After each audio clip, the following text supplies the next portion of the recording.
Sunday morning in New York. Well done. Sunday morning in Toronto. Oh, Toronto, even nicer. Okay, nice. I've done a Not lot of too work. far from here. Oh, have Yeah. you? Yeah, I used to work, I used to do a lot of horror stuff and we would shoot it in Hamilton. I would stay in Toronto. I would do 3, 4 months a year and bust out to Hamilton and then bust back in the, oh, Hopefully it wasn't in winter in Hamilton. I've done winter.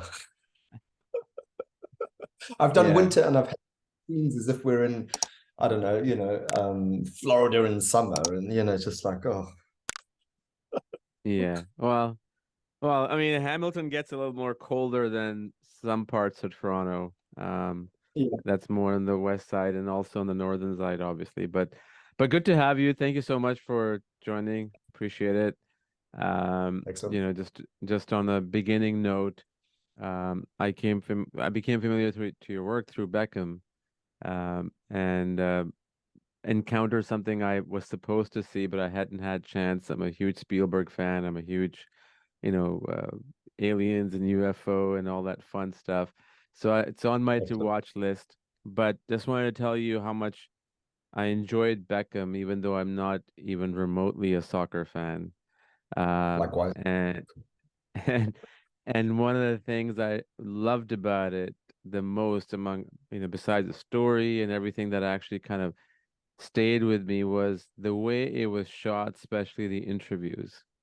Um, to me, it looked like, and you tell me if I'm wrong, um, a lot of the interviews, if not all of them, some were not on sticks. They were more or less handheld or a shoulder mount. Is that correct assumption?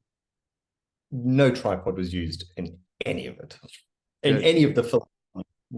So Fisher Stevens, the director, Yeah. had made a movie called Palmer with Justin Timberlake, Okay. features, and I watched that. I was told, I was sort of introduced through Ventureland to.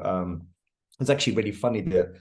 The sort of founder of Ventureland, John Batsack, a very famous sort of producer, phoned me up and said, and I know John and I had done a few other projects with them, The Deepest Breath, and he used to work at Passion, and I've done a couple of films at Passion, Mm. and he said, "There's this guy. I know you're probably not into soccer, football, but there's this man called Beckham. He's kind of like a fashion icon and very much an icon out there, and we're going to be doing like a biopic series on him. And are you interested?" And I was like, "Of course, I know Beckham."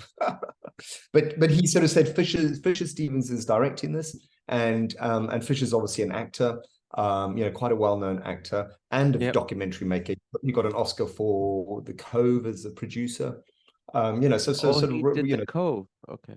yeah, Yeah. top table stuff, and so I looked at some of his work, and all of his work has this I call it a deconstructed style in that it is anti-style in a way. There's not much production put into it. It doesn't. Obviously, there is production, but you don't feel the production. You're not swallowed up into production.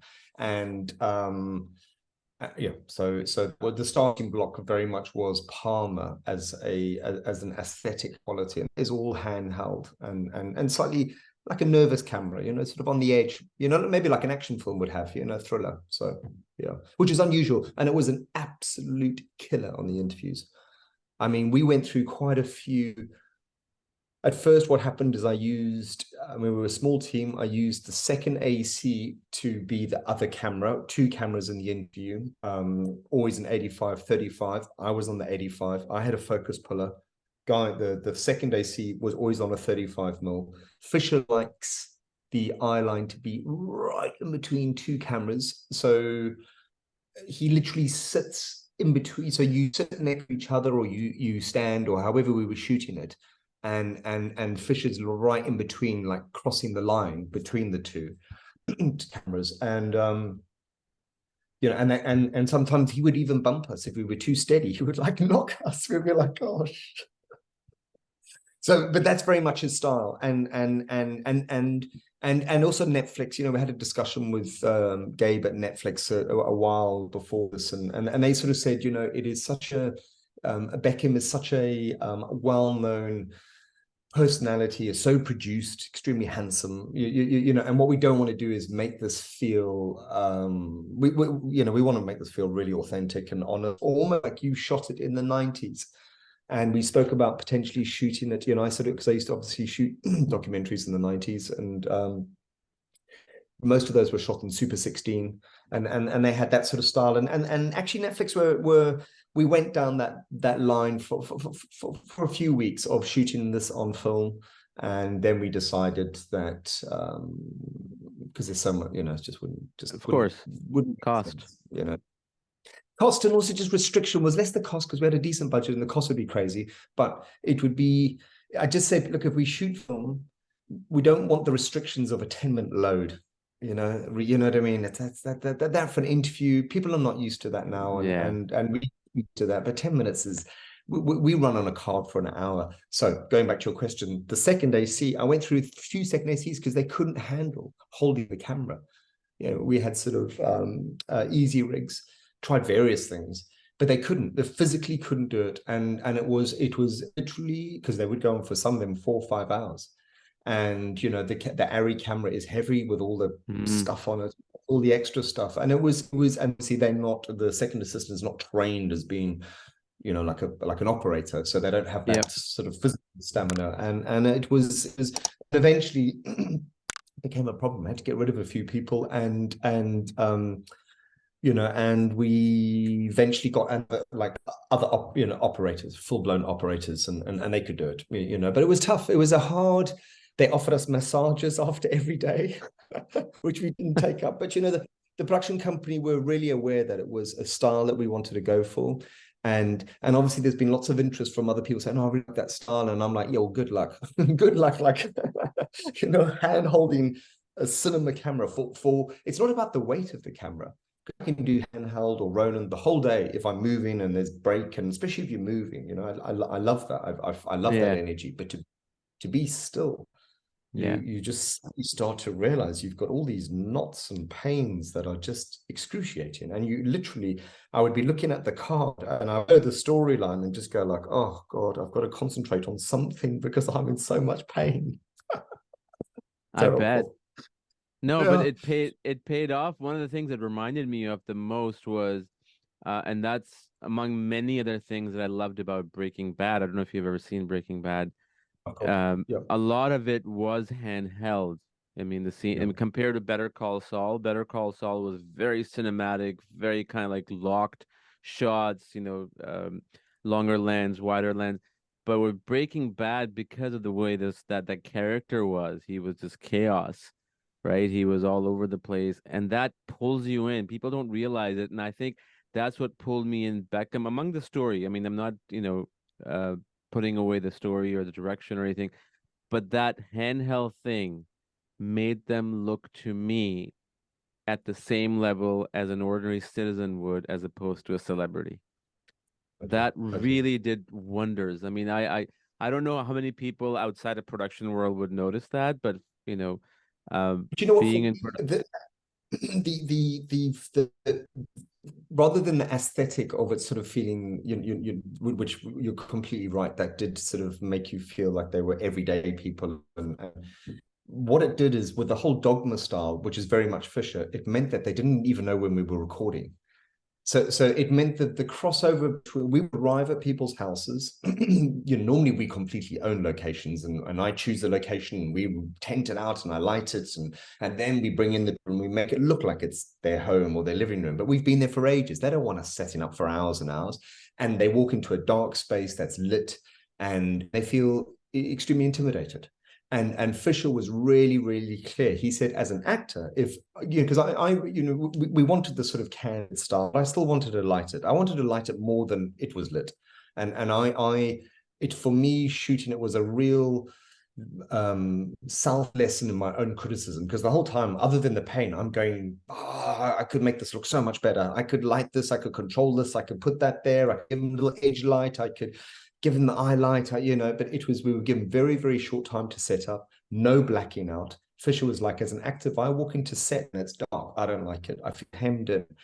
and I want to arrive at their door. I want you on a single camera to be ready, just to roll, just whatever. I don't care if you pick me up, if just roll, roll, roll. We'll get a bit of sound, even if it's the camera mic and the sound recorders can just swing in the boom. But I want this. I want to capture the off-cuffness and the casualness of people. And even in our interview setups that, so we would do that, we would film, and then they would all go like, oh, no, you guys filming already? I should have we started? And we'd be like, yeah, don't worry, we're it's all. And Fisher's character is very it's very laid back, cool guy. You know what I mean? He's not like, I've got my questions. He's just like, hey man, what the hell's happening? And super, super cool. So as a DP, I work on many projects in a year, probably about 6, 7, 8 films. And I have to very, very quickly assess the director's personality, understand, are they going to be married to a style that we're going to create? Are they going to be good with that like, can they wait 4 hours for me to light, or do they just want to just rock and roll, and that's really going to get the best out of them as a director? And Fisher, I mean, couple of calls, a few, I think 1 or 2 meetings, I was like, I know exactly how this needs to be shot. We've got to be run and gun, freestyle, slightly punk, deconstructed. If I get a lighting shot, doesn't matter if it goes out of focus. We shot in K35s, fully wide open with, on the large format, it's like shooting an f0.9. It's unbelievably shallow focus. And the whole time I was thinking, I can't believe I've gone for this look. This is going to be, it's out of focus. It's bloody handheld wobbly. The lighting's kind of rough. It's like, we've committed and we're stuck with it, and we're going to finish the whole thing, and then Netflix are going to see it and say, we don't like this. Like, what have you done? Or Beckham's going to see it and go like, because Beckham had a few rules: only shoot my left-hand side, and Fisher was like, shoot to his left-hand side. I don't like seeing any mess. We messed everything up. You know what I mean? He was like, put all your cables, a whole lot of shit, move his shoes around and shoot into the side. He controls people and saying, this, the assistant would sort of say, this is the protocol for Beckham. This is what he wants. And I said to Fish, hey, I don't know, do you want me to take this seriously? Or, I mean, I thought we were like making this with Beckham. I can't believe we've been handed, and then he was like, no, let's wind it. Let's see how much we can push him. And Beckham never said anything. Only right the very, very last day, he said, you guys, you filmed into my other side. You know what I mean? It's like, that was a challenge for me. And I knew I was, by not resisting it, I was meeting you on an equal level of honesty, of saying like, we're making this together. I respect Fisher and myself and the team, John, and, everybody that he had not chosen me, and obviously part of it, I guess. And I trust your judgment. So whatever you're doing, I'm gonna go with it, and credit to him. I mean, because that's brave. These guys are used to having quite a lot of control, and he never had any makeup, never had any, Victoria had some makeup people around, and David would sort of comment on that. Yeah. And I don't think we ended up in the series, but there was one scene when he said, "Go on, pan around to him, like show how many people she's got, and I've got nobody. I'm completely bare, exposed, just very incredible person. Actually, I was really, really very, very impressed. We all were. He remembered everybody's name in the crew, which in the crew changes, which is, that people don't have to. And if he had a coffee or we filmed him something, he would always make everybody else. If he was like cooking, I don't know, some breakfast one day, he was like, you guys want something? No, people don't have to do that. I've worked with lots of superstars and they don't, they give what they have to give. And so it felt really, really genuine, which was nice. It makes it easier, Yeah. 100%. There's something that needs to be said about, intimidating talent, whether it's an ordinary person or a celebrity. One thing that I realized, and I always have this conversation with my DP as well. One thing that I realized maybe 5, 6 years ago, and even though I was doing it for about 10 years, for about 5, 6 years, as part of my other business, we did weddings all over the world, and they were very much candid. And one thing that I always took pride in, and people used to say, that we never noticed you, and I like to be invisible. And that really puts the subject, no matter who the hell they are, at ease. Even celebrities get nervous as hell. There's a Totally. camera rolling around them. And that element sort of transferred for me into documentary filmmaking. And I'll have a discussion with my DP sometimes. Well, we need to do this. And I'm like, yeah, but if we do this, they might get intimidated. Or for example, just 2 weeks ago, I was on a set and I had a discussion with not 2 weeks ago, last week, I had a discussion with the boom operator. He says, should we put a lav on as a backup versus the boom? I'm like, he doesn't feel that he will appreciate it. Just go with the boom because they start getting into even though that's a necessary thing, it's a backup. I'm not saying that we shouldn't do it. People get really intimidated with camera. It's not easy. 10 people or 5 people or 20 people just focused right on you. Celebrities maybe can take it to a certain level, but No, but credit goes. they don't. So we had a stripped down set. So we made sure we had a very limited time, and we sort of had very much a system. And we had a lot of days on this, 89, Mm, 90 days, documentary days, for 4 parts. So there's quite a lot of filming. And we made sure that our sort of media village, a couple of execs, people like that, focus pullers, assistants, sound, everybody was in a room that they never ever saw. We wirelessed that. They never came through, and the only what the contributors saw would be Fisher, myself, and the other operator. And it would just be three of us in the room, and they would not be aware that there were monitors and headsets and notes coming back to us live on set and all that. But that was really, really important in us. We were the story producer on this, Billy Shepherd, who was amazing. Sort of, she would go and meet the people, sort of do a little prelim scout at their location, and then very much feedback. Guys, I think we should be in this room, and this is where we can set up the village, and we'll just put a floppy up there, and just they won't know we're there, or won't we'll just hold that down and minimize the amount of cars, sort of car sharing, so they didn't feel there were like 20 cars arriving. But yeah, it's very, very, very important. And it's amazing actually on scripted films where obviously there's a big crew. Oh, obviously people aren't an eye line, but you are aware a lot of production, yeah. and actors are amazing that they can just do it. I guess they're getting paid. But you're right. Maybe, in the doc stuff, you've got to be, and this one was very, it was, yeah, it sort of needed to feel like that. It needed, because they were all sort of superstars in their own way in the film, or linked somehow if they weren't family and all that. So I didn't really know most of the footballers. They would have to sort of, I just don't have a history with Yeah. soccer. I don't. And then I did a film on Messi. I've done a few footballers. I did Messi.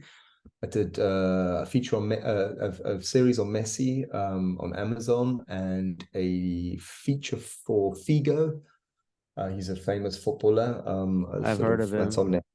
Yeah, so I've sort of suddenly I've got all these football people that I've done, and I'm like, God, I don't even know anything about the cups or Well, you got pigeonholed. exactly. This guy makes shoots all the football players or soccer players. Let's Exactly. get him. I think they like it because I'm never gonna be sycophantical. So they're like, oh, we're gonna be shooting with, I don't know, Yeah. Beckham. Oh, I know Beckham, but I'm not like, okay, I'm like, okay, I don't know what they did. They're like, I can't believe this coach. I'll be like, who are they? I don't even know the team.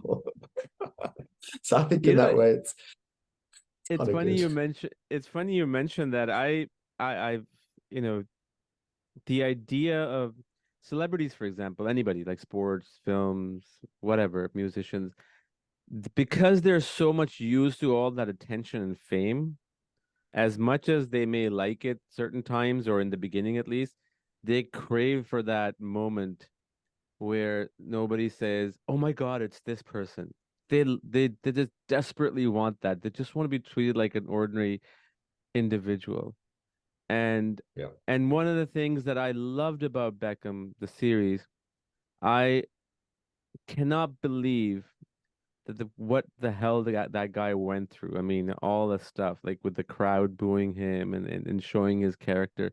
And you guys really did a fantastic job in capturing, and that comes because you made him at ease, even though he's a celebrity. Capturing his real emotions. Like there's just so many vulnerable moments, not from the past footage, in that moment when you're speaking to him. It makes him so much more human than I have seen in any other celebrity's life. At a lot of time that happens when you look back at someone's career when they've passed away, or they're in their 80s or 90s. But this guy is still what, in his late 40s or early 50s, and for him to be at that level, um, so vulnerable. It goes to all of your credit for you be able to pull that off, because that's not something people do very easily. Thank you. Yeah. I think it was part of the approach helped that, in that we created most of the sort of intimate, revealing interviews with David happened in his den, which is a little space he's Mm. got in London. And it's a tiny room. You'd never ever choose to film in there. It's tiny. I mean, literally his den with all his caps and all that. And he said, this is the place I feel safest. This is my space. This is my sort of Mm. log cabin shed or whatever. So we were like, okay, that's where we were filming. And I went and I was like, oh my God, I can't believe it's like, why does it have to be the smallest goddamn room? But so we started off that, obviously that's a safe space for him. We then had obviously a small minimized crew, three of us in the room, Right. minimal lighting, a couple of lights, like a key light and maybe a little top light and an edge light and a few lights in the background. But I normally have about 35, 40 lights on an interview. I light things. So for me, it was like no lighting, but there were a few lights up, three or four lights up. But really, I think what happened is that David had decided, and because he is this is sort of his character, he had decided he was going to give it everything. And I think we were just sort of fortunate enough to sort of create the theater, the stage for that to happen. But I think he's I think he's super clever, super bright. He knows that in order for, The Last Dance was something that all these sports people look at as a documentary as being Yeah. massively successful in spreading their brand, their name, just everything, and creating a legacy for them. They want to leave behind a legacy, and they want to leave behind a legacy that's not a sort of a cabinet of trophies, which would be so boring, but a legacy of a human being, father, husband, football player, son. Very much about fathers and sons. And I think David had been clever enough to sort of go, shit, if I do a really honest, you know, what do viewers want? They want to see they want to feel like I've shot this on my phone and I've just gone in there. And I think he did that. You know what I mean? I think we sort of created it, didn't kill it, but he also had decided, and Fisher's sort of, we had 15 days with David. So, and his days, I think, were 11 till 3, so not a full day, and he wouldn't stop for lunch. David did not eat lunch, which the whole time I'd be like, aren't you hungry? I was like, God, can't we stop? Got this heavy camera. I'm like, surely it's lunch, please, let's eat. But I he think didn't. we live in a day and age where, I mean, if you look at YouTube and everything, all these YouTubers or Instagrammers or TikTokers, the authenticity sells. People like authenticity. Even if you hate the character, people still love the authenticity. Um, and for me, one thing I really would love to know, I'm kind of going to go segue here from Beckham. I'm always intrigued about everybody's journey into the world of film, how they started, what the paths they've taken, the mistakes they've made to get to where they are. If I was to ask you to go back the first time, the first day you realized there is a art form called filmmaking, and you want to be behind the camera, a cameraman, a DP, cinematographer, whatever you want to call it, what would that be? I had a, I, it's, I am extremely dyslexic, so I did very, very badly at school and did not get into university. And I wanted to study film at university, not because I was hugely interested in film, but I knew I did not want to do an office job.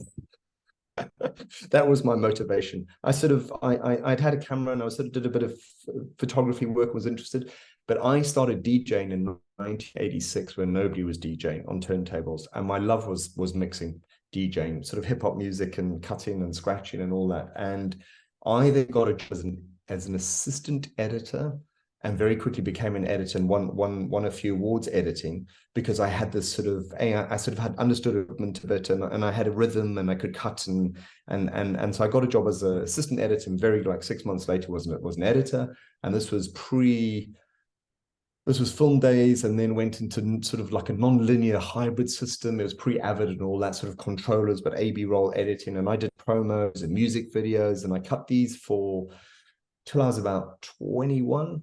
And I would start to, and I was doing well, and I just started to feel locked in a dark room, and I started to be very interested in the offcuts around the, seeing the camera coming up, and I don't know, just the offcuts offset. I'd be like, oh my God, this looks, I wish they would show me more of this. And I thought, actually, I don't want to use these images more. I just want to see this more. And so I sort of, I started to assist, and I got out there, and I started to freelance editing, and it was a camera assistant for about 8 months. And then I thought, I absolutely love this. And then I started getting my own DP jobs really, really young, like super young, 20, 21 and a half, 22 or something. And I realized I could do it, and I could shoot. And I think I've always done this. I am less interested in the beauty of a single image, although I find that obviously there is something very satisfying for my brain to work something within a composition and own it. And that I like. And I do a lot of stills photography, a huge amount of film stills for large format and medium format. That's my real passion. But it's about storytelling, and it's the collective, it's all the images and the whole story that I'm really interested in. And I think that comes from editing. And most directors I work with are I'm always about the sequence, the story, the tone of it, where we are on the landscape of emotion in the film, rather than like, the specifics of how, how the being so nailed in on the actual look of it. I can sort of get that, and we work that out. But to me, it's the rhythm of the film, and all of that. And I think that's from editing and also shooting, especially in a doc. Like I know kind of how I would edit it. So I'm shooting it going like, I would use this, this, this. And I always get, emails back from the editor going like, oh my God, thank you. You've given me Yeah. everything. You know what I mean? It's like you've covered it, because I've thought, shit, I'm in the edit, I'm cutting it. I would love to have this shot, and not just coverage, sort of, hopefully done in an interesting way. But Beckham had less of that, it was more standard sort of interviews, a bit of B-roll, and then archive. But something like Encounters or other films I've done that are, the whole thing is sort of a visual. It's all about the tonalness of storytelling, so editing, which is odd, and I think every DP should be an editor. I really do. I think editing is storytelling, it's piecing, and it's also piecing together the things that don't work. So as an editor, I could really work out, and like, oh my God, I should have got that, and why didn't they get that? And you become, editing's like creating the ingredients for the meal, and it's good as a DP to provide that ingredients and the richer ingredients, rather than like, oh, there's loads of beauty shots, but there's nothing that actually has, it's the storytelling beats that actually move it forward or give it variety. And yeah. How about yourself? What do you a director, editor? What do you're a filmmaker, a director? You make films. Yes, so I've gone through the same journey as you have. Okay. I have shot tons. I have edited tons. Okay. I've edited four feature docs, and I've shot two of my own documentaries mostly, um, and directed obviously. But I'm at that point now where, as much as I love editing, it's that Yeah. idea of sitting in that room. And I think what happened was I had that transformation during COVID, because I was simultaneously, just before COVID started in I think it was 2018, mid to late 2018. I was somehow got involved into directing two feature documentaries simultaneously, and they were going to both span over 2.5 years of time. And then COVID happened, and the last act of both documentaries still needed to be shot. So we did everything remotely and all that stuff. But then because everybody was, worried about what the hell is going to happen with the world and everything, I became so involved in editing both of them. And they're both human rights and, really, really heavy, heavy subjects. It took a real big toll on me. And I got completely, I put together like rough cut, and I wasn't really happy with it. And I brought in an editor, and I'm like, that's it. I'm like, I don't mind editing things here and there, like, small stuff, short stuff. but I can't do this, and I need to focus on directing because that's something I've always wanted to do. Just on the journey, you end up, I'm glad that I did all these things. I'm glad I've shot over God knows how many number of days of, production. I've edited how many thousands of hours of footage or even more. But it's just the directing thing that I didn't realize that how much I enjoyed, even though I was doing it, just talking to people. It's being a director, I think, whether you're doing a documentary or a narrative, you're literally a shrink. You're literally talking to a character or individual at their deepest level. And sometimes that, I think people who enjoy that, it's also about trying to self-heal, something that, we all go through stuff in life, each and every one of us. So I enjoy that a lot. And I really do appreciate the art of engagement with people and just talking to them on one and getting them to feel comfortable and getting them to talk about their vulnerabilities. And it's just, yeah, that just to answer your question. I mean, it's a little long one, but that's pretty much where I am right now.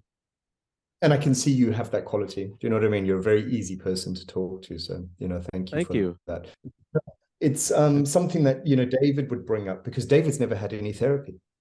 And which, we I don't know, we just found that slightly bizarre. But I don't know, just did in the team, sort of like, wow, you've never had, like, you've been through a lot. And just, you're somebody that you know what I mean? It's like you've got lots of trainers and help, and you're an extreme human being. Surely part of the mind and just all of that is also part of that training. But it did mean that he found, and Victoria, both of them, and they mentioned this, found it to be like a therapy session. They actually found It it that is. after they would talk, and then in the evening they would sort of connect and cry and, oh my God, Fish brought this up, and I can't believe, yeah, and we were like, oh my God, shit, no, you guys need to go for therapy too. We all need to therapy, like. But you're right. But that, not all directors are like that. I work with a lot of different directors, and some directors are extremely visual, and in a way they are acutely visual at the cost of maybe emotion. And Mm. and and I like working with them too. You know what I mean? They're different films. They're often easier for Of me to course. shoot because they're like, yeah, look at the location, it's amazing. I'm like, oh my God, it's perfect. Look at the symmetry, geometry. It's like, oh my, we're in sort of autistic. We're in heaven of like perfection. But they can be dead. But they are satisfying technically to make. But there's nothing better than being in the close proximities, especially as as a DP, as a cameraman, where people are really opening themselves up and are extremely emotional. And I sort of, I say to people, and Netflix have been very good on this, that almost every single day that I'm filming, if we're doing an interview, the person we're filming is going to be emotional. They're never ever a factual person. There's never just about exposition or information. Mm. So every single day, I'm going through with my team like an emotional sort of like where you're close enough and somebody's telling you this, whatever the story is, that you are also moved. We may also cry, or with David telling us Of those course. stories, we're all bawling because we're in there. And there is something kind of like, there is something quite emotionally draining on taking on a project, and more so with editors. But as a DP and certainly my assistants and all that, we go like, oh shit, this job's about, do a lot of true crime, for instance, or there's just, it's an emotional, you give yourself emotionally too, and you're in the close proximity of people and you're moved, and that can be tiring. And Netflix actually offer out um, therapy sessions. They actually say if anybody wants any therapy, I think you give them 6 sessions and you can clock in and nobody has to know about it. There's no thing. But if you feel you would like to speak to somebody, and I think, I haven't had any other streamer, and I've done, Auschwitz film, like very, very heavy films, and Yeah. more for editors. I hear lots of editors actually have to take a break from editing just because they are, especially if it's a serial killer or some sort of really dark story, they are drowning in this darkness, Yep. tough, It tough, is. It tough. is. I But mean, that we should accept that, and they should be given, you know what I mean? They should be like, oh, you're doing a true crime, then the editor should get like 3 weeks paid leave, or you know what I mean? There should be a break, or there should be some recognition for, whilst it makes entertainment for people, there's actually, it's, people are really listening to stuff and watching stuff in the edit that nobody's ever seen, that they're having to censor, and and I think we're at a stage where we don't recognize actually that has a emotional impact, and it is just a job, and whilst they are being creative, they should be, we should look after that, we should give them whatever it is needed, but we're not there yet, but people are starting to talk about it. They are starting, especially in books, hugely emotional. Everybody gets moved, and they have to be. If you are emotional and sensitive, you're going to pick up on that, and you hope you are, if you're doing documentaries, that you are Yeah. acutely sensitive, you have that. Well, I think storytellers in any form, whether you are a DP, director, writer, sound, whatever, we are deeply very emotional in people.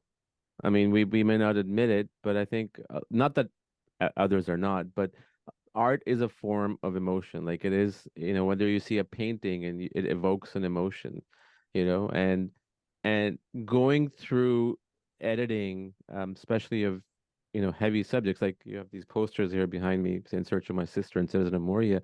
It really, really takes a toll on you. And going back to what you were saying about therapy and Beckham, I think there's this stigma still attached to therapy. Yeah, I always thought it was very more so in the Asian and the South Asian culture, but I think it's everywhere because people, especially from people from our generation, because that's what we have grown up with. Like, why do you need therapy? There must be something wrong with you. But now it's completely opposite on the other end. We're like, you must get therapy. There's something wrong with you. Uh, but I think that's what Beckham probably never did, is think he just did not want to deal with his past. And he just found this opportunity because when people are on camera, even though they know you, from because they have agreed to be on camera, they don't know you at the level that will know their friends because their friends and family members will judge them. But the fact that he put this on camera for the whole world to judge is incredible. I mean, I have so much respect for the guy now. I just used to know David Beckham, a soccer player, but I cannot believe the stuff that he's gone through. And one thing I loved about there was a scene which was in the trailer too, and I would love to know. I was having this conversation 3 days ago with somebody. We were talking about Beckham, and one guy said this was staged, and I'm like, it didn't look staged to me. That whole scene where she talks about, I came up with a very, calm upbringing, and Beckham kind of like just pops in and like, tell the truth, be honest, be honest. Like, to me that didn't look staged in any way. Nothing was staged. Nothing, and Exactly. nothing is staged. You know what I mean? Fish could never ever handle that Yeah. as a director. Yeah. It He's was no. obvious. Beckham was, and I found it strange that Bex was there for that. Do you know what I mean? Because it's sort of, I guess what it shows, we always have to, obviously that we sort of whooped over. And there was another scene which was weird, which when he's making a coffee and she came into the room. It's actually the first time we saw her in shooting. We would go to the house, and they've got a few houses. We'd go to their house, and she wouldn't be there. She'd be up somewhere. Victoria's here. We'd have to sort of hide away. That was the only time she came in. He's making a coffee, and I'm filming him doing a little coffee making. And that whole scene was about him um, um, sort of having OCD. The whole thing was about, let's see how much he has to wipe, and just the cleanliness of it. And then she came in, and I don't know, there was a whole thing about the candles and all that, and I whipped away and zoomed in on her, and they had a little sort of a little lovers tiff. And then Bex told us, oh my God, we'd had a fight in the morning, and it was just, and we sort of had arrived. But yeah, it's yeah, that sense of honesty that I think that they both gave, it was, yeah, very we were lucky, and I think we were lucky, and they had decided that that's what they were going to do. Yes. Yeah, I I think, think that's and the that's brave, one. It is you brave. know. It's beyond brave. I mean, to be a Yeah, public figure, it's one thing for you and I, who are not known by more than maybe, 30, 40 people, to go on camera and start talking about our personal lives. But for him to be an international star who has been who's gone through so much, to be able to put that out there, and the reason the series is become so something that people are talking about is because they see themselves in it. They say they wish they can be honest about their lives, because none of us are, even to ourselves. Let's just face it, a lot of us, if not all of us, lie to ourselves every single day at some capacity. And then I think when you get it to a certain point where you've gone through a lot and you get to a certain age, you start realizing, especially when you go in your, at least my experience, and I'm sure yours too, is like when you talk to people, whether you interview them in their 20s, 30s, 40s, 50s, or 60s, you'll see, as I would say in my experience, after like 45 and above, that that element of not being honest, the arc kind of starts going the other way. And by the time you hit 60, then you don't like, I don't give a flying fudge about anything. I'll just be honest. But for him to do that earlier, kudos to him. Yeah, I think you're right. Yeah. I got quite a few messages from people on social media sort of saying that they had watched it with their family, which is weird. So it means that it sort of brings in a sort of community aspect, and we very much wanted, we shot the iDirect stuff when they were all playing, every character was shot with a very, very close, camera, Yeah. and we played back footage through an iDirect, and I got that idea. Wim Wenders did an amazing documentary on Sebastião Salgado, the photographer, called Salt of the Earth. And Okay. I saw that in that. Very good. So, do you know that film, Salt of the Earth? No, I'll take a look at it though. Yeah, it's a good. Wim Wenders is obviously a fantastic filmmaker, and Salgado looks at his photographs, and they've done exactly the same. It's a slightly wider shot, and it's like a mid shot, but he's got a beautiful face and it's very well lit. And his eyes, you see his eyes dancing around his own picture. They blur it like we did on the edges, and then they go full frame, and it's just.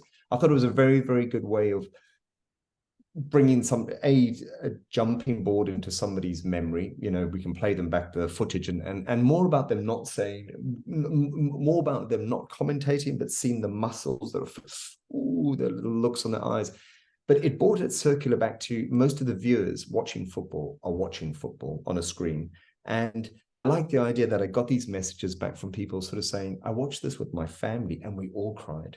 It was like sort of saying, thanks, because you almost brought us together just as a family unit in watching a film about a strong family, father, son, very much family, the very, very much East London families, both of Yeah. them, strong relationships with their families that a lot of people don't have now. And that was, that was sort of felt sort of old fashioned in a way, but very admirable, and very much father, son, grandfather, father, son, Beckham and his children. And sort of, and then also this idea that we wanted to link the viewer with the footballers, and that they are now also sharing football like our audience at home in watching it in a screen, and that sort of way that we do actually experience football, which is through a screen, and and all of that. And I think, I've had a lot of comments about the iDirect, about that as a style, and that was just, it was a flippant thing that sort of completely worked. Yeah. Yeah, it was really good. It sort of, and it was easy for us to do. We did, it was super simple, and it's a great device. It's the best use of the iDirect, I think. I love that. I love that, playing back or showing somebody something to give them a memory so that they can react to something. It's good. Because you can just, 100%. I don't know, it's made for it. You know what I mean? They make it for it. Yeah.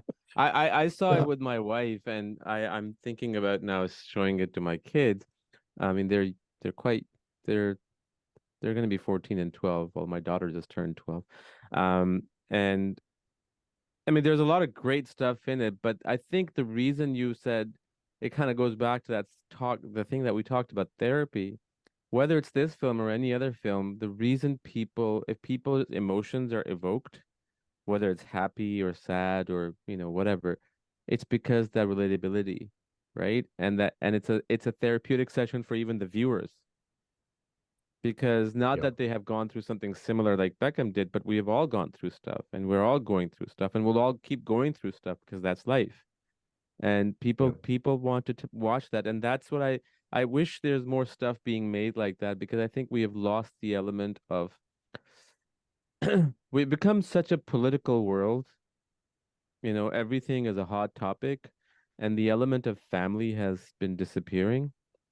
And I think that's what people, no matter who the heck you are, even if you say I am this way or that way, at the core, we all have families, and people want that. I mean, Home Alone, you look at Chris Columbus, Mrs. Doubtfire, 9 Months, all these movies, what are they about? They're just simple topics, but at the core, what is it about? Family. And that's what people want. Yeah. Yeah, I think you're right. I think you're right. Family and emotion, Yeah. just people want to be moved. You know what I mean? They want to be moved, and as if and I think if you once you enter into spectacle, if that's your currency you're going for, and I've done documentaries. I used to do a lot of Attenborough 3D IMAX films, so they Mm. were fun to do. Obviously, Attenborough, big name, and 3D and IMAX, everything large, large, large, but they were emotionally dead. They were all about, but they were all about a spectacle, and Yeah. they were lucky that really delivered the spectacle. They were like, oh my God, this is going to just like blow, or like Planet Earth, and all those sort of things. Yeah, But yeah, they yeah. don't have emotion, but they do. So you have to take. I say to every filmmaker now that I'm working with, director, like, oh my God, we've got to be so bold and brave with how we're making this, because the competition is unbelievably high. There are no rules anymore. There's no rules. What aspect ratio is it? Black and white? Is it whatever? Just make it work. And we're competing now with so scripted. It's all like, oh, it's a good documentary. It's like it's just eyeballs. And lucky, a lot of the docs, Beckham. I've had a few this year. Beckham Encounters, Anna Nicole Smith film. They all reach #1. That means everybody on Netflix is watching that. Everybody is just watching that. Deepest Breath. They all and that means they're watching it over a drama, and so there's no excuses now for documentaries and being um dull, or it's so there's a lot of pressure, I think, on all of us filmmakers, just to the competition is so high. And Yeah. the But expectation to deliver, it has to be. I know if I work on something, they will say this will be 1, 2, or 3 on Netflix, otherwise it's a failure. You know what I mean? And I'm given the support to create that, but it's like it's and luckily the documentaries are doing well. It's a golden age for them, yep. really is. And And I that's have great. to give credit to Netflix, because I had a meeting a few weeks ago, just trying to, pitch certain projects and trying to figure out what it is, because every platform, every network, they're looking for something, right? Like they have a certain thing that they're looking for, but they're just so focused and precise about what the heck they want. At this, I mean, yes, I always have this discussion that one of the things that Netflix has done, among many of the streamers, there's so much content you don't even know what to watch anymore, right? That's a discussion I had with one of the producers over there. But at the same time, they're just so focused in knowing exactly what they want, because they have algorithm, they have numbers to prove the eyeballs and all that, because that's business at the end of the day. And going back to what I think is interesting that's happening, and I'm very happy about it, competition is very high, and it's going to get even much worse now with AI kicking in. Having said that, I think one thing that cannot be competed against, because it's all unique, is telling your story. Anyone's story from your point of view, because we're all unique. And I think if you can master the art of storytelling, whether it's through visuals, editing, directing, to me at least, the competition should be just with yourself.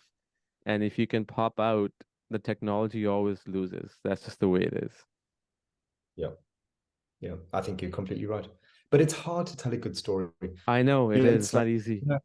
tough. It's hard. It's hard for it not to become, you know, I get sent the first cut, second, third cut. Sort of I'm in the process of the filmmaking, not in the edit suite. Obviously, I'm just out shooting, but I see the development of different directors. They're not all like this, Sure. but it's hard. It's It, you can have all the ingredients, and somehow people can get clogged in, or lose a bit of the story, or lose the emotion, or get too involved in the look, or and it's like sometimes it all just comes together and it works. And I think that those, you know, it's to be a director is tough, you know. It You know what I is. mean? To actually, I think You don't have to it's a tell gift. me.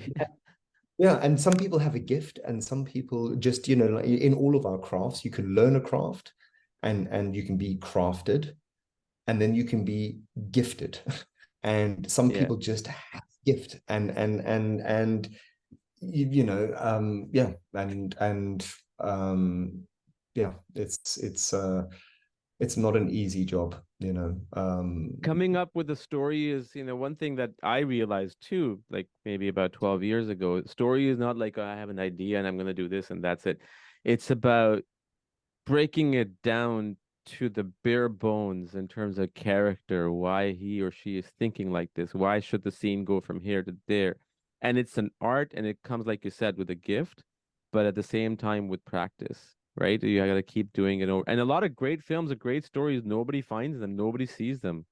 That's just unfortunate. But I think if you keep making what you're making and keep doing it, you will hit that level of, if you make 10 films and one of them becomes successful and people notice it, then they will want to discover what you've done besides this. And then they will become accustomed to it. I mean, not everybody can be Steven Spielberg, Christopher Nolan, Quentin Tarantino. That's just not the way it is. But I think the reason all those filmmakers have succeeded, I don't know much about Nolan or Tarantino, but for Spielberg, I can say he's been honest about who he is and just showing his life in a very different spectacle. And that I Yeah, think that's and I think that's the key to me. yeah, I think you're right. I think you also need to enjoy the process. You know, Yes. I think most of us never get to the end. I mean, I've shot probably 100 films, and many have won awards. I'm still not happy. I'm still waiting for the one to be the one that I can actually say Of to my kids, course. "You should watch one."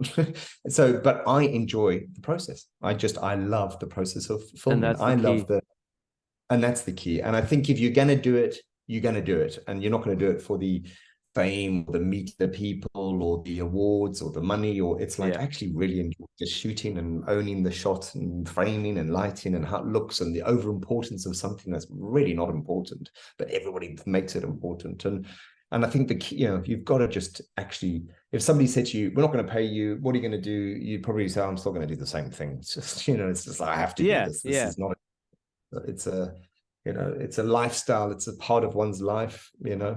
um I love taking photos. I'm always with a camera, and I'm always working on projects. They're not just photos. It's like it's my own little project that I add and add and add, and but they've all got these rules and how I take the photos and what they are, and there's completely made up in my mind. It's rubbish. but it keeps me going. It's my thing, and we've all got to find our thing, and that pushes us forward. And and I feel sorry for people that haven't found their thing, and I'm like, I was lucky that it came early, you know what I mean. But I do, when people don't have a career or they don't know what they like, and I'm like, oh my god, we just find like what buzzes you out. Like, how do you not, like, it's got to really, everything's tough. So it's got to buzz Yeah, you out. I think, I mean, again, I'm not trying to generalize here, but I think in most cases, a lot of people do know what they want to do. They're just damn afraid. The fear of failure and the rejection, and what if nobody watches this? What if nobody reads this? Like my first feature film, I think I'll tell you a story. I mean, it actually demoralized me to like the bottomest of the things, but it rose me up at the same time. It was about a small village and their fight against the government about getting a seawall repaired before hurricanes destroy the village. It's called Only 78. I made it over a span of 3.5 years on and off. I had a DP for the first week, and after that, everything I did myself because I had zero budget. Like I just didn't have money, Passion project. and and I remember we screened it the first time, and the people who came to see it were people from the village, and they gave standing ovation to the film because obviously it was their story and everything. And I, being a storyteller, felt great. So I'm like, okay, there's a response. Being me being delusional, let's do more screenings. We did this other screening in a smaller village, maybe 100 kilometers down from where we shot the film, and it was a massive auditorium, right? I would say easily 1,500 people can fit into it. and we did marketing and promotion on social media. The screening came, the person who came to see the film was one of the organizers and myself and nobody else. And and that just like really, you know, I'm sure you know how the hell that feels. Right? Like you're looking at this auditorium and there's two seats filled out of like 1,500. And I think that's the thing that those kind of failures really teach you. And I think that's what people are afraid of. It's not even about filmmaking, anything. I have this conversation with almost every time I talk to somebody. It's like, do what you want, but don't be afraid of failures and be uncomfortable. You have to be uncomfortable because that's when the best of you comes out. And even though I'm saying that, sometimes I don't push myself enough too, because at least at the end of the day, I'm human too, right? But I think that to me, that's what it is. People are afraid of rejection and failure. And even if they Yeah, know they have some, I know people who are great writers, who are great in talking, like in selling things. But like, why are you not doing that? Failure, fear of yeah, failure. yeah. You're right. Yeah, and that edge is a fine line. You know, I sort of found in shooting Beckham, as I said earlier, I did feel like with the very shallow focus and the wobbly camera and all that, like, oh, have I just has this gone too far?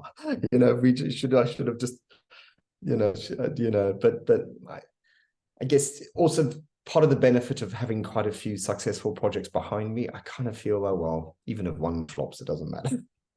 Yeah, but it I'm doesn't sure matter if it, I think it doesn't matter if it flops. It's about what you think about that, Yeah, totally. right? And About I that like that. process. I like that edge of everything being like, oh, is this, I'm doing a couple of other projects at the moment. And I'm sort of saying to directors, like, I think we should be stronger with like bolder and more daring with our visual approach. Like, let's make this film very, very specifically Yeah. visually looking at this. And they're like, once we go down that line, we're stuck. A bit like the Beckham, we're completely committed. It's like it's such a strong style that it's not like just random. Like, hey, one on the interview and there's a window and he's on a tripod. It's like it is what it is. And but that's the excitement. It's sort of like it's that daringness of That's why I used to Yeah. like shooting on. So we always had this element of like it should be good, but we don't know until we get the film back. But Everybody's slightly.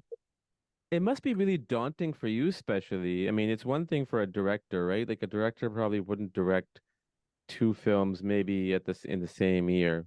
You know, Soderbergh has done that, Spielberg has done that.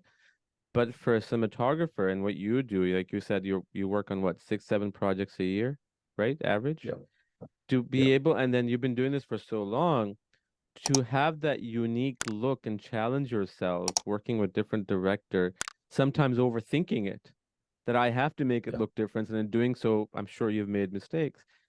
That must yeah, be really, really hard for you trying to find that. yeah. I think the hardest thing is that because of the documentaries, I never ever shoot one documentary in 4 months and then it's finished. Beckham was shot over 2 years. So I'm doing 4 days shoot. And then the next week I'm on encounters, shooting a week or 2 weeks on encounters. Then I'm on, I've shot a couple of features that are coming on next year, actually a biopic on Einstein for Netflix, so I'm then on a scripted. So scripted is more like in one chunk. But I'm always going, this week I'm working on 4 different long-term projects. Each of those projects are big projects for them. And I have to read my notes. I have little crib notes of each film that I'm shooting. This is how I want it to, this is what we've spoken about. And I have to completely jump, can't sort of suddenly shoot it like Beckham or, have to sort of know that they are different. Different approaches and styles, and they're all different. And because I'm aware of what everybody else is doing, I can sometimes say to a production, what you are doing is so not what your competition are doing. So we need, and I have to bring that up to like the production level, and like you guys need to like, and when it comes to spending of money, and I'm like, I know what the budgets are. We're not, you're well out there. Your competition is going to kill you. Just so you need to raise your level. And I think I'm lucky that I can then raise every production level and sort of say, maybe we should Good for approach it like you. this and this. And that means they have to somehow find the money. Every production's they never ever quite fitting in, and and it just means it's pushing to the point where like on Encounters, that was with Amblin, Spielberg's company. Mm. they're very interested in talking about other projects and sort of going, we really like what you did with this, what we saw coming out of the budget, like we would like to see with a tiny bit more that we gave you and the director. What could you guys do? Because this really excites us, because we've seen value for money, super, super cinematic, I don't know what that was, 6-7 million or something for the series. But, we want to see, like, what if there was a bit more money and a bit of a mixed genre, I'm very interested in that. Like maybe we can, it's just storytelling. So let's, and that excites me, because that's where I see documentaries going, in that the rules have been completely dropped, and there are some amazing stories out there. We can move quicker than scripted. We can move really quickly on finding the story, researching it, getting access, and then it's really about how do we want to tell the story. Some of them are now dramatized, some are real people, some are real people dramatization, some are real people act, and they get actors to do other parts, and I'm finding that whole mix of how the everyday person doesn't have to act, but because we use the cinema tools of how we present them, they just be themselves, and we shoot them in a way that is how a movie would be shot. Anamorphic lenses, steady cam, and then suddenly it's, when you watch it, it doesn't really matter. You're not sort of saying, oh, this is a documentary, this shouldn't be like this. You're just going, I'm sucked into the story, I'm digging it, and I think, to me, that is what's really, really exciting. And I don't know what this new genre is, but Sure. it's just a good story, Yeah, no, I bet, and it's exciting times. I mean, documentary filmmaking has evolved so much. I never signed up to be a documentary filmmaker in my wildest dreams. I never thought I would become, I'd be directing documentaries. It just kind of happened. But at the same time, like you said, it's always evolving. And I mean, it's interesting how in the last 25 years, or maybe even 27 years, there has been the element of reality shows, which I don't watch. But documentaries, narratives, and now there's AI and there's dramatized documentaries. And just imagine all these things and then series coming together. And like you said, excitement of what it produces. It'd be magical. It'd Yeah, be really thrilling to see. yeah. We almost need to drop this sort of genre columns of what Yes. things fit into. Go, this is and I think Story is story. At the end of the day, it's all about story, period. and people are talking about that now. I'm in productions now that will come out in 2024, end of 2024, and that's what that's what's bubbling now. And it's super exciting. And the money's to back it too. They're giving a bit more money, and it's not a lack of money. It's not like we sort of go, oh, there's no money. It's the lack of our. It's the challenges, the creativity, and that's wonderful, because you're like, shit, we need to be really sort of not style over content, just we've really got to think about this and make sure that this is good, and drop the rules. There are no rules, and that's nice. I love that. I love the no rules. I love that. Well, the best things always comes out when the rules are broken or there are no rules. That's when there's, Look at music. The best music is always the sort of avant-garde reaction yeah, against something. It's sort of what I'm interested in. So yeah. fantastic. Well, it's been a real pleasure talking to you, Tim. Thank you. And I there's very few people that I speak to on the podcast, Don Burgess, the DP being one of them, Richard Francis, an editor, and few others who have spoken to over and over again. And I think we would probably do the same. If you have time, I would love to keep talking to you about your different projects, encounters maybe my next, and anything else. And it's been a delight talking to you. It really has. So I Likewise. appreciate your time. Thank you. Thank you very much. And well done for doing this. It's just pushing sort of, filmmaking out there. And that's a beautiful thing, because it's a fantastic career for anybody to do. And I get lots of emails and messages from, young people wanting to start out. And I just say, like, do it, just do it. Find your love, find your passion, just do it. So well done for, pushing it. Thank you. Thank you, man. Appreciate it. We'll talk soon.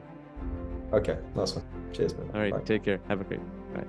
I hope you enjoyed this episode. Thank you so much for watching and listening.